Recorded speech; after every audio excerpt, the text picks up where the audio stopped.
Hello everyone.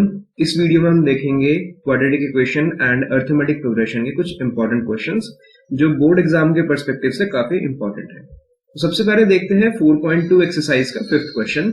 The altitude of A right angle triangle is 7 centimetre less than it's base. तो यहाँ पर base और height में यानी ऑल्टीट्यूड यहाँ पर दे रखा है, इसमें रिलेशन दे रखा है कि इन दोनों में 7 सेंटीमीटर का डिफरेंस है। If the hypotenuse is 13 centimetre, यहाँ पर हाइपोटेन्यूज दे रखी है ट्राइंगल की, find the other two sides. तो यहाँ पर हाइपोटेन्यूज दे रखी है और एक राइट एंगल ट्राइंगल है, तो हम पाइथागोरस थ्योरम का यूज कर सकते हैं। और दूसरा यहाँ पर एक रिलेशन दे रखा है हाइट और बेस के बीच में। तो यहाँ पर ये ट्राइंगल है ABC, जहां पर एंगल C 90 डिग्री का एंगल है, हाइपोटेन्यूज हमें गिवन है 13 और ये रिलेशन हमें गिवन है कि इस ट्राइंगल की जो बेस है वो हाइट से 7 सेंटीमीटर ज्यादा है, या फिर हम ऐसा कह सकते हैं हाइट बेस से 7 सेंटीमीटर कम है। तो इसे हम ऐसे जस्टिफाई कर सकते हैं कि हमने बेस को मान लिया कि वो x सेंटीमीटर की है। तो मैंने यहाँ पे लिखा है let base be x centimetre, BC यहाँ पर बेस है, इसको मैंने x सेंटीमीटर मान लिया। अब according to the given relation height base से 7 सेंटीमीटर कम है, तो मैंने जो बेस की हाइट मानी थी उसमें से 7 को माइनस कर दिया, तो ये है हाइट बेस की टर्म्स में, x की टर्म्स में। इसके बाद क्या बोला है, इफ हाइपोटेन्यूज इज 13 सेंटीमीटर, तो यहां पर हम पाइथागोरस थ्योरम का यूज करेंगे। By Pythagoras theorem, by Pythagoras theorem हम कह सकते हैं यहां पर कि BC स्क्वायर जो कि बेस है प्लस AC स्क्वायर जो कि हाइट है is equals to AB square. अब यहां पर इनकी हम वैल्यूज डाल देंगे। BC को हमने x माना है तो x का स्क्वायर, AC को हमने माना है x माइनस 7 गिवन रिलेशन से, तो ये हो जाएगा x माइनस 7 का होल स्क्वायर, और AB की वैल्यू हमें दे रखी है 13 का हम स्क्वायर कर देंगे। तो x स्क्वायर इसको हम ओपन कर लेंगे तो a माइनस बी के होल स्क्वायर की प्रॉपर्टी लगेगी, x स्क्वायर प्लस माइनस 7 का whole square minus 2 into 7 into x is equals to 13 का स्क्वायर होता है 169 होता है। तो यहां पर ये हो जाएगा 2x square plus 49 minus 14x is equals to 169। तो ये हमारे पास इक्वेशन है, इसे हम थोड़ा और सॉल्व करेंगे। ये जाएगा 2x स्क्वायर प्लस 49 माइनस इस 169 को हम लेफ्ट हैंड साइड ले आएंगे तो माइनस 169 हो जाएगा, minus 14x is equals to 0। तो यहां से ये इक्वेशन बनती है 2x square minus 120 minus 14x is equals to 0। अब मैं इन सब में से 2 कॉमन ले रहा हूं, तो ये हो जाएगा x square minus 60 minus 7x is equals to 0। अब यहां पर हम मिडिल टर्म स्प्लिटिंग मेथड का यूज करेंगे। तो ये 7 है, तो हम बीच वाले टर्म को ऐसे स्प्लिट करेंगे कि उसका प्रोडक्ट 60 के इक्वल आए, माइनस 60 के इक्वल, और उसका समेशन माइनस 7 के इक्वल आए। x square minus 7x minus 60 is equals to 0। अब इस टर्म को हम स्प्लिट कर लेंगे तो ये हो जाएगा x square minus 12x plus 5x minus 60 is equals to 0। अब आप यहां पर देखेंगे माइनस 12 की 5 से मल्टीप्लीकेशन करेंगे तो माइनस 60 आएगा, और इन दोनों को ऐड करेंगे तो माइनस 7x ही आएगा। तो अब हम इसे थोड़ा और सॉल्व करते हैं। तो यहां से x कॉमन ले लेंगे तो x माइनस 12, यहां से हम 5 कॉमन ले लेंगे तो x माइनस 12 यहां पर भी बचेगा। तो यहां से इसके रूट्स आ जाते हैं x minus 12 into x plus 5 is equals to 0। तो x की 2 पॉसिबल वैल्यूज हैं, या तो 12 या फिर माइनस 5, लेकिन ये नेगेटिव है तो नेगेटिव को हम कंसीडर नहीं करेंगे क्योंकि लेंथ नेगेटिव में नहीं होती है। तो x इज इक्वल्स टू 12, ये हमारी बेस की लेंथ है। अब बेस तो हमारे पास आ गई है, हमें एल्टीट्यूड भी चाहिए। तो एल्टीट्यूड की हमने वैल्यू ली थी x माइनस 7, तो 12 माइनस 7 ये आ जाएगा 5। तो 5 सेंटीमीटर है हमारे पास एल्टीट्यूड और 12 सेंटीमीटर है हमारे पास बेस। तो इस तरह से हम इस क्वेश्चन को सॉल्व करेंगे, और यहां पर हमने नेगेटिव वैल्यू नहीं ली है क्योंकि नेगेटिव वैल्यू में लेंथ नहीं आती है। इस तरह से इस क्वेश्चन को हम करेंगे। Sixth question, a cottage industry produces a certain number of pottery articles in a day. It was observed on a particular day that the cost of production of each article was 3 more than twice the number of articles produced on that day. तो ये line बहुत important है इस question में। यहाँ पर लिखा है कि पॉटरी आर्टिकल्स बनते हैं एक फैक्ट्री में और एक पर्टिकुलर डे पर, एक पर्टिकुलर डे की बात हो रही है, ये ऑब्जर्व किया गया कि cost of production of each article, मतलब वहां पर जितने भी आर्टिकल बने उनमें से हर एक को बनाने की जो कॉस्ट है वो पाई गई 3 more than twice the number of articles produced on that day. तो ये बताया गया है कि जितने आर्टिकल्स उस दिन बने, जितने पॉटरी आर्टिकल्स बने उनका ट्वाइस करके और उसमें 3 प्लस कर दें तो हर एक आर्टिकल को बनाने की कॉस्ट मिल जाएगी हमें। इसका मतलब ये है, फॉर एग्जाम्पल हम मान लेते हैं कि उस दिन बने 20 आर्टिकल्स, 20 पॉटरी आर्टिकल्स उस दिन फैक्ट्री में बने। अब इसका अगर हम डबल करेंगे तो ये हो जाएगा 40 और इसमें 3 प्लस करेंगे तो ये जाएगा 43। इसका मतलब ये है कि अगर किसी दिन 20 आर्टिकल्स बने फैक्ट्री में तो हर एक आर्टिकल को बनाने की कॉस्ट क्या होगी, 43 रुपीज। तो ये इस रिलेशन के हिसाब से ये हमें रिलेशन दे रखा है cost of production and number of articles में। अब इसके बाद यहां पर लिखा है if the total cost of production on that day was 90 rupees, find the number of articles produced and the cost of each article. तो अब इसके बाद लिखा है कि टोटल कॉस्ट ऑफ प्रोडक्शन मतलब एक आर्टिकल को बनाने की कॉस्ट, वन आर्टिकल को बनाने की कॉस्ट इनटू टोटल आर्टिकल्स, तो वो दे रखी है 90 रुपीज दे रखी है। और ये पूछा गया है कि find the number of articles, मतलब पहले तो ये बताना है कि टोटल कितने आर्टिकल्स बने, फिर उसके बाद ये कॉस्ट बतानी है हमें। तो मैंने यहाँ पे एज्यूम कर लिया है let number of articles produced be X. हम मान लेते हैं कि उस पर्टिकुलर डे पर एक्स आर्टिकल्स प्रोड्यूस हुए। तो अब कॉस्ट ऑफ प्रोडक्शन कितनी होगी, मैं यहाँ पे लिख देता हूं कॉस्ट ऑफ ईच आर्टिकल।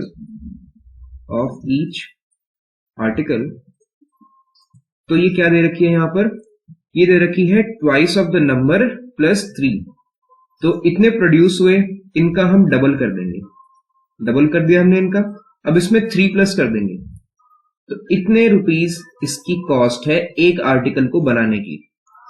अब इसके बाद हमें दे रखा है if the total cost of production on that day was ₹90, मतलब ये तो एक को बनाने की कॉस्ट है और ये टोटल कितने प्रोड्यूस हुए उतने हैं, इन दोनों को हम मल्टीप्लाई करेंगे तो हमारे पास टोटल कॉस्ट आ जाएगी।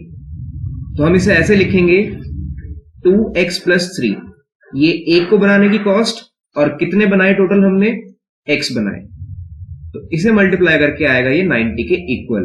अब हम इसे मल्टीप्लाई करेंगे तो ये हो जाएगा 2x² + 3x = 90। तो अब आप देख सकते हैं ये हमारे पास एक क्वाड्रेटिक इक्वेशंस है और इसके हमें रूट्स निकालने होंगे, जो इसके रूट्स होंगे वही हमारा आंसर होगा। इसे हम लिख सकते हैं 2x² + 3x - 90 = 0। अब हम क्वाड्रेटिक फॉर्मूले से इसके रूट्स निकाल सकते हैं। तो हमारे पास इक्वेशन है, अब हम इसमें मिडिल टर्म स्प्लिटिंग भी कर सकते हैं या फिर हम क्वाड्रेटिक फॉर्मूला भी यूज कर सकते हैं, जो कि ये होता है -b ± √b² - 4ac / 2a। इस फॉर्मूले से भी हम रूट्स निकाल सकते हैं और यहां पर मिडिल टर्म स्प्लिटिंग का मैं यूज कर रहा हूं 2x²। अब हमें ऐसे दो नंबर निकालने हैं जिनका प्रोडक्ट हो -180, क्योंकि -90 × 2 -180 होता है, और उन दोनों नंबर्स का समेशन हो +3। तो ऐसे दो नंबर होंगे 15 एंड -12 into x - 90 = 0। 2x², मैं 12 को इधर लिख लेता हूं तो -12x + 15x - 90 = 0। तो अब यहां से 2x कॉमन तो ये जाएगा x - 6, यहां से 15 कॉमन तो ये हो जाएगा x - 6 = 0। तो अब यहां पर प्रोसीड करते हैं, x - 6 into 2x plus 15 is equals to 0। अब यहां से x की दो पॉसिबल वैल्यूज हैं, x is equals to 6 and x is equals to minus 15/2। तो अब यहाँ पर माइनस में नेगेटिव में आर्टिकल्स तो प्रोड्यूस हो नहीं सकते हैं, तो इसे हम नेग्लेक्ट कर देंगे और x की वैल्यू हमारे पास आती है 6। तो x को आप ध्यान से अगर देखें तो x को हमने क्या माना था, total number of articles produced on that particular day. तो इसका मतलब है उस दिन 6 आर्टिकल प्रोड्यूस हुए और हर एक की कॉस्ट कितनी थी, 2x प्लस 3। तो इसमें हम x की वैल्यू रखेंगे, तो 6 इंटू 2 12, 12 प्लस 3 ये हो जाएगा 15। तो 15 रुपीज हर एक आर्टिकल की कॉस्ट थी और टोटल आर्टिकल प्रोड्यूस हुए 6। और अगर आप वेरीफाई करना चाहें तो ऐसे भी कर सकते हैं, एक आर्टिकल की कॉस्ट है 15 और टोटल प्रोड्यूस हुए 6, तो 15 इंटू 6 होता है 90 और वो हमें दे रखा है कि टोटल कॉस्ट 90 है। तो इस तरह से क्वेश्चन कंप्लीट होता है। Question number 2 of exercise 4.4, find the values of k for each of the following quadratic equations so that they have two equal roots. तो यहाँ पर क्वाड्रेटिक इक्वेशंस दे रखी हैं और ये कंडीशन है कि इनके इक्वल रूट्स हैं और हमें k की वैल्यू फाइंड आउट करनी है। तो आपको पता है कि इक्वल रूट्स जब होते हैं तब डिस्क्रिमिनेंट की वैल्यू 0 होती है। डिस्क्रिमिनेंट हम बोलते हैं b² माइनस 4ac। ये डिस्क्रिमिनेंट है। जब इक्वल रूट्स होते हैं तो डिस्क्रिमिनेंट की वैल्यू हम 0 कर देते हैं। जब डिस्क्रिमिनेंट की वैल्यू 0 आएगी तब इस इक्वेशन के रूट्स इक्वल होंगे। तो अब हम इनमें वैल्यूज डालते हैं। b की जगह यहां पर क्या है, k, तो मैं यहां पे लिखूंगा k² माइनस 4, a की जगह है यहां पे 2 और c की जगह है 3 इज इक्वल्स टू 0। तो k² यहां से आ जाता है 4 इंटू 2 8, 8 3 24 और ये नेगेटिव है तो पॉजिटिव हो जाएगा, तो पॉजिटिव का 24। तो k is equals to plus minus root 24। अब इसमें से आप 6 इंटू 4 कर सकते हैं, तो 4 बाहर आ जाएगा और वो बन जाएगा 2 प्लस माइनस 2 रूट 6। तो ये है k की पॉसिबल वैल्यूज। अब आ जाते हैं हम सेकेंड पार्ट में। यहां पर kx into x minus 2 plus 6 है, तो इसमें भी वही प्रोसीजर है, हम डिस्क्रिमिनेंट को 0 कर देंगे। तो पहले इसे थोड़ा सॉल्व कर लेते हैं। kx² minus 2kx plus 6 is equals to 0। अब b² माइनस 4ac कर दिया मैंने, b² minus 4ac is equals to 0। b की जगह यहां पर है माइनस 2k, इसका मैंने स्क्वायर कर दिया, माइनस 4 इंटू a की जगह है k और c की जगह है 6 इज इक्वल्स टू 0। तो ये जाएगा 4k² और मैं इसे राइट हैंड साइड शिफ्ट कर देता हूं, तो ये जाएगा 6 इंटू 4 24 और साइन चेंज हो जाएगा 24k। तो k² is equals to, k से k भी कैंसिल कर देते हैं, तो ये k बचेगा सिर्फ। k इज इक्वल्स टू 24 और ये 4 है, 4 से 24 को 4 से डिवाइड करेंगे तो ये बचेगा 6। तो यहां से k की वैल्यू आती है 6। तो इस तरह से क्वेश्चन भी कंप्लीट हुआ। यहां पर इक्वल रूट्स दे रखे थे, बस हमें ध्यान ये रखना है कि डिस्क्रिमिनेंट को 0 करना है और वैल्यूज रखनी है, बस आपका आंसर आ जाएगा इससे। Question number 4, is the following situation possible? If so, determine their present ages. The sum of the ages of two friend is 20 years. 4 years ago, the product of their ages in years was 40. तो यहां पर पूछ रहे हैं कि क्या ये possible हो सकता है कि दो दोस्त थे, उनकी एजेस का सम 20 है और 4 साल पहले जो उनकी एज थी उनकी एज का प्रोडक्ट 48 है।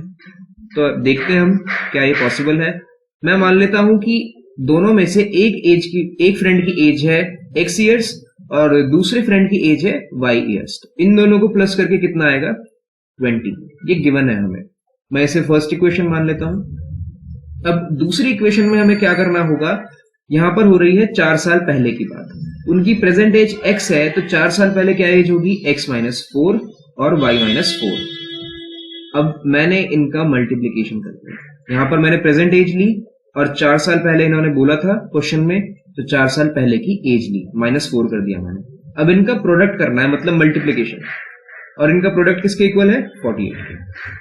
इसे हम थोड़ा सॉल्व कर लेते हैं।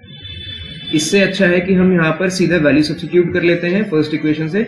तो y is equals to 20 minus X, मैं इसमें वैल्यू डाल रहा हूं, तो ये जाएगा x माइनस 4 y की जगह मैंने डाल दिया 20 माइनस एक्स, फर्स्ट इक्वेशन को थोड़ा मैनिपुलेट करके मैंने y की वैल्यू डाल दी, minus 4 is equals to 48, x minus 4 into ये 20 में से 4 गया तो ये बचेगा 16 minus x is equals to 48।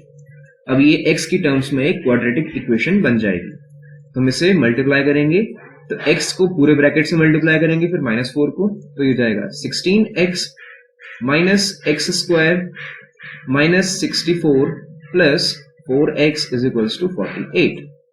अब ये बनेगा माइनस एक्स स्क्वायर फिर 4x प्लस 16x, तो ये जाएगा 20x minus 64 is equals to 48। तो ये हमारे पास इक्वेशन है। मैं पूरी लेफ्ट हैंड साइड को राइट हैंड साइड शिफ्ट कर देता हूं, तो लेफ्ट हैंड साइड बचेगा 0, ये हो जाएगा 48 प्लस 64 साइन चेंज हो जाएंगे minus 20x plus x square, तो ये इक्वेशन आ जाएगी एक्स स्क्वायर माइनस 20x और इन दोनों को हम प्लस करेंगे तो ये हो जाएगा 112 इज इक्वल्स टू 0। अब हमें ये वेरीफाई करना है कि इसके रूट्स आ रहे हैं कि नहीं आ रहे हैं, तो हम रूट्स निकालने के लिए फॉर्मूला यूज करेंगे x is equals to minus B plus minus root में 4 रूट में b square minus 4ac bye 2a, ये क्वाड्रेटिक फॉर्मूला है। अब यहां पर हम वैल्यूज रख देते हैं, माइनस b ये हो जाएगा माइनस 20 और उसके बाहर माइनस तो प्लस 20 प्लस माइनस b क्या है, यहां पर b है माइनस 20 का स्क्वायर करेंगे तो ये आएगा 400 minus 4 into a into C, a यहां पर 1 है, c यहां पर 112 है, डिवाइडेड बाय 2 इंटू 1 जो कि 2 होगा is equals to 2 plus minus 400 minus ये हो जाएगा 4 टू ज़ा 8, 4 1 ज़ा 4 एंड 4 1 ज़ा 4 बाय 2। तो आप ध्यान से देख सकते हैं कि ये रूट के अंदर जो वैल्यू है b स्क्वायर माइनस 4ac, इसी को हम डिस्क्रिमिनेंट कहते हैं। अब डिस्क्रिमिनेंट की वैल्यू यहां से अगर आप देखें तो नेगेटिव आ रही है, b स्क्वायर माइनस 4ac ये है negative less than 0, this implies इस इक्वेशन के कोई भी रियल रूट्स नहीं होंगे, सारे रूट्स इमेजिनरी होंगे, तो therefore this situation is not possible. यहां पर मैं लिख देता हूं इमेजिनरी रूट्स, तो इसलिए ये इक्वेशन ये सिचुएशन पॉसिबल नहीं है, तो मैं यहां पर लिख देता हूं not possible. Chapter number 5 arithmetic progression 5.2 exercise का 15 question. For what value of n are the nth term of 2 APs, यहां पर 2 AP दे रखी हैं 63, 65, 67 and so on, and 3, 10, 17 and so on are equal. तो यहां पर बात की जा रही है n की उस वैल्यू की जिस पर इन दोनों के टर्म्स इक्वल होंगे। यहां पर ध्यान रखना n की कॉमन वैल्यू की बात की जा रही है, वही वैल्यू हम इसमें डालेंगे तो भी हमें वही वैल्यू मिलनी चाहिए, वही टर्म मिलना चाहिए, और इस एपी में भी हम वही टर्म यूज करेंगे, तो जो हमारे पास वो टर्म आएगा वो इसके ही इक्वल होना चाहिए। जैसे मैं यहां पे बताता हूं, फॉर एग्जांपल इसका अगर 100th टर्म 200 है तो इसका 100 टर्म भी 200 होना चाहिए, तो ये 100 क्या होगी हमारी, ये होगी हमारी n की वैल्यू। तो यही हमें फाइंड आउट करनी है इस गिवन क्वेश्चन में। तो यहां पर गिवन कंडीशन ये है कि इनके nth टर्म्स इक्वल है।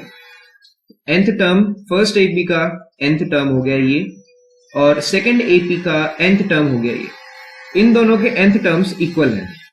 तो nth टर्म का फॉर्मूला होता है हमारे पास किसी भी एपी में first term plus n-1, n मतलब नंबर ऑफ टर्म्स, जिस भी टर्म को हम निकाल रहे हैं वो n की वैल्यू होगी, इनटू उसका कॉमन डिफरेंस।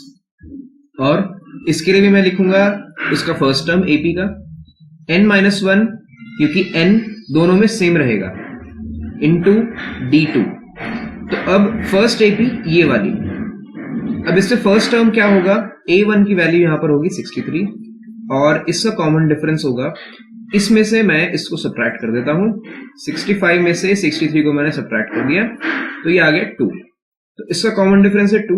अब सेकंड एपी की बात करते हैं, इसमें फर्स्ट टर्म क्या है, इसमें फर्स्ट टर्म है 3, तो 3 मैंने यहां पर लिख दिया फर्स्ट टर्म, और कॉमन डिफरेंस होगा सेकंड टर्म में से फर्स्ट टर्म को सब्ट्रैक्ट कर दिया, तो 10 सेकंड टर्म है, फर्स्ट टर्म है 3, तो ये आ गया 7। तो अब इसमें हम वैल्यूज रख देंगे और वैल्यूज रखने के बाद आपके पास n की वैल्यू आ जाएगी जो हमें फाइंड आउट करनी है। तो a 63 है यहां पर, n-1 और d1 कितना है 2, इसके बाद a2 है यहां पर 3 और n-1 और d2 की वैल्यू है 7।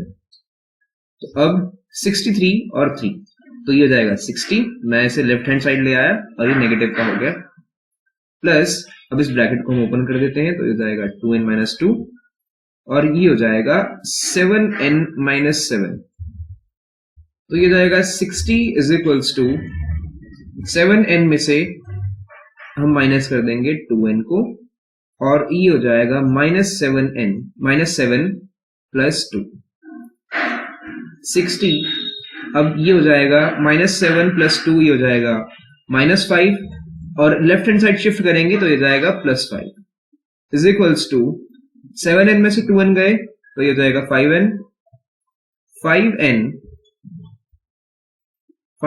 Is equals to 65। तो अब n की वैल्यू आप यहां से निकाल सकते हैं 13, मतलब इस AP का जो 13 टर्म है और इस AP का जो 13 टर्म है दोनों सेम है। आप यहां से कैलकुलेट भी कर सकते हैं, इसी फॉर्मूले में डाल के n की जगह आप 13 डालेंगे तो इसका टर्म भी वही आएगा और इसका टर्म भी वही आएगा। तो इस तरह से क्वेश्चन कंप्लीट होता है।